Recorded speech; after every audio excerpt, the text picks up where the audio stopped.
Hello everyone. देखिए आज अपन पढ़ रहे हैं exact differential equation of first order and first degree, जो कि आपके फर्स्ट यूनिट में है। जो बीटीयू बीटेक कर रहे हैं या कोई भी इंस्टीट्यूट से, आप इंजीनियरिंग से हो या बीएससी से हो, डिग्री से हो या कोई कंपटीशन दे रहे हैं, तो एग्जैक्ट की क्वेश्चन भी आपके लिए वेरी वेरी इंपॉर्टेंट रहती है। एग्जाम में ये पूछा जाता है। लास्ट ईयर भी था, आपको बताया गया था जो इम्पोर्टेंट वीडियो में। तो अभी भी इस साल जो फर्स्ट ईयर का जो अपने बीटीयू का जो सिलेबस है, उनके exact differential equation first order की है। अब एग्जैक्ट का पैटर्न क्या रहेगा? M D X plus N D Y zero, इस पैटर्न की रहती है। हो सकता है टर्म्स को आगे पीछे करके गिवन हो, मतलब राइट लेफ्ट साइड आपको गिवन हो। अगर आप उस इक्वेशन को इस फॉर्म में आप लिख सकते हैं, तो उसके बाद में आपको इसके लिए एक कंडीशन चेक करनी होती है कि एग्जैक्ट है या नहीं है।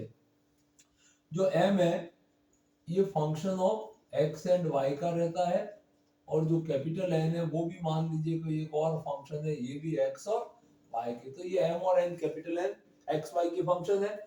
पार्शियली डिफरेंशिएट कर दीजिए, m को y के रेस्पेक्ट और n को x के रेस्पेक्ट। अगर ये दोनों इक्वल आते हैं तो वो इक्वेशन है, वो आपकी डिफरेंशियल इक्वेशन एग्जैक्ट है first order and first degree के लिए। अब इसका सॉल्यूशन मेथड, तो देखिए सॉल्यूशन का ये ऊपर जो फॉर्मूला है, फर्स्ट फॉर्मूला है, वेरी सिंपल है। m जो आपका फंक्शन है, इसका x के रेस्पेक्ट में इंटीग्रेशन करना है और y एज ए कांस्टेंट लेना है। Plus second part, terms of n, that means इस n फंक्शन के अंदर से उन्हीं टर्म्स को लेना है, not containing x, that means only y variable से बनी हुई कोई भी टर्म इस n में दिखती है तो उसको यहाँ पे रखना है, x वाली को हटा देना है।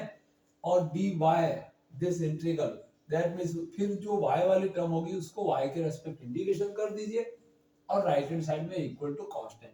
तो ये बहुत सिंपल और ऑर्डिनरी फार्मूला है। अगर आप ऐसा नहीं करके ऐसा भी करेंगे तो भी आ जाएगा, ये सेकंड फार्मूला है। बट इसमें आपको थोड़ा सा वर्क ज्यादा करना पड़ेगा। यहाँ पे इंटीग्रल एम डी एक्स, ये स्टेप तो सेम है, बट यहाँ पे क्या होगा, capital N minus partial derivative with respect to y of M D X. That means first step आपका जो इंटीग्रेशन वैल्यू आएगा उसको फिर आप y के रेस्पेक्ट पार्शियली डिफरेंशिएट करोगे और कैपिटल एन में से लेस करेंगे, फिर जो बचेगा उसका y के रेस्पेक्ट इंटीग्रल करोगे इक्वल टू c। तो ये दोनों आपके सॉल्यूशन मेथड है। एग्जांपल के लिए क्वेश्चन आपको दिया हुआ है यहाँ पे, इसके अंदर अपन कंडीशन लगाते हैं कि ये एग्जैक्ट है या नहीं है, और है तो इसका सॉल्यूशन क्या होगा, नहीं है। तो अपन देखते हैं इसका अंदर सबसे पहले m वैल्यू आपको, देखिए इसका शुरुआत करना है। इस इक्वेशन को अपन सॉल्व करेंगे तो ये आपके m dx plus n dy equal to 0 form में अरेंज किया हुआ है। तो ये आपका m वैल्यू हो जाएगा और ये आपका फंक्शन है वो n वैल्यू है। तो यहां से देखते हैं अपन, capital M is equal to x square minus a y and del m upon del y। इसको y के रेस्पेक्ट डिफरेंशिएट करेंगे तो इसका तो 0 हो जाएगा, x वेरिएबल का y के रेस्पेक्ट, और माइनस ए वाई का माइनस ए आएगा। n वैल्यू अपने पास माइनस का ax minus y square then del n upon del x।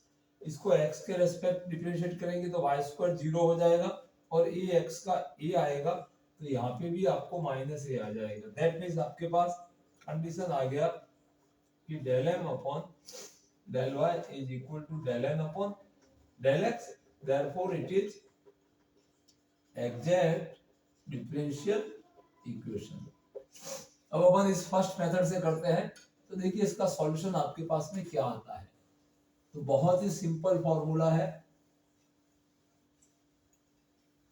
Method first के according, integration of m dx y as a constant लेना है आपको, एंड प्लस यहाँ पे आपको ध्यान रखना है जो आपका n वैल्यू है, तो यहां से लिखते हैं आपके पास में n value is equal to negative ax negative y square है, इसको अपन minus ax plus y square.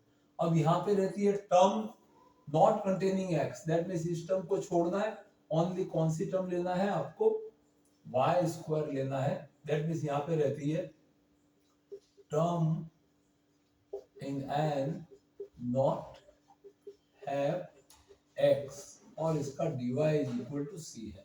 तो देखिए फॉर्मूला मैंने आपको वापस लिख दिया है। तो अपने पास में यहां से क्या आएगा, that means integration of M D X. तो आपका एम फंक्शन जो था वो एक्स स्क्वायर माइनस का ए वाई एंड यहाँ पे आ जाएगा D X plus term in an not है एक्स। तो इस एक्स वाले को आपको छोड़ना है और यहाँ पे सिर्फ वाई स्क्वायर लेना है और यहाँ पे d y is equal to c. अब इसका सॉल्यूशन आ जाएगा आपके पास में, बहुत ही आसान है। x के रेस्पेक्ट इंटीग्रेशन कर दीजिए तो x cube upon 3 minus a y is constant, then a y x आ जाएगा एंड प्लस वाई स्क्वायर की y के respect integration y cube upon 3 is equal to c. तो ये आपको इसका सॉल्यूशन है वो मिल चुका है। बहुत आसान है, इस मेथड से आप आराम से कर सकते हैं।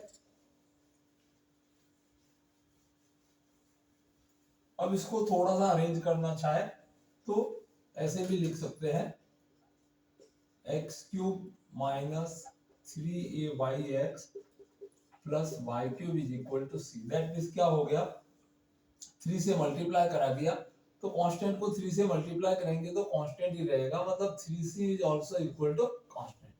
तो इस तरह से देखिए बहुत सिंपल तरीके से एग्जैक्ट डिफरेंशियल इक्वेशन को सॉल्व किया गया। तो इसी तरह के सॉल्यूशन जानने के लिए, समझने के लिए बने रहे हमारे चैनल पे। सब्सक्राइब नहीं किया तो सब्सक्राइब कर दीजिए और अपने फ्रेंड्स में शेयर कीजिए ताकि एक आसान मेथड से आप आराम से इसका क्वेश्चन आपके 100% आता है, बी या सी सेक्शन में इसकी क्वेश्चन रहती है तो आप आराम से कर सकते हैं। Thank you watching this video.